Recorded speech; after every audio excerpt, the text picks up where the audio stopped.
président Xi a eu beaucoup de terrain à couvrir durant le sommet de 2 jours à Osaka. Le ministre chinois des Affaires étrangères, Wang Yi, a parlé de son agenda au Japon, disant que le président a cherché à promouvoir des relations diplomatiques saines et à mettre en valeur la route du développement chinois.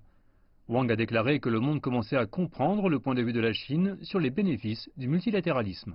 Les faits prouvent que le multilatéralisme n'est pas seulement le choix de la Chine, mais qu'il est devenu un consensus de la part des pays dans le monde. Par ailleurs, Wang a également souligné les progrès que le dirigeant chinois a pu réaliser avec son plus proche voisin, le Japon.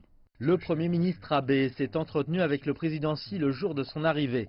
Les deux hommes sont parvenus à un consensus sur 10 questions concernant l'amélioration des relations bilatérales.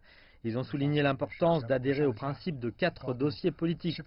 Adhérer au consensus politique d'être partenaire et de ne pas spolier l'autre, améliorer la coopération et offrir à l'autre un marché prévisible, juste et non biaisé, défendre le dialogue et régler de manière appropriée les questions sensibles, faire face ensemble aux défis mondiaux et soutenir le multilatéralisme et le libre-échange.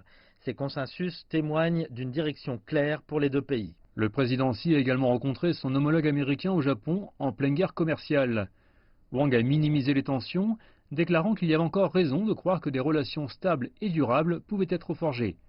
Wang s'est exprimé sur certains des commentaires de Xi Jinping durant la semaine, notamment sur le rôle important de la construction d'infrastructures de haute qualité, de l'économie digitale, du climat et de l'énergie dans le développement mondial. Il a dit que dans l'ensemble, la visite de Xi au Japon avait été un grand succès en termes de coordination des relations bilatérales et multilatérales.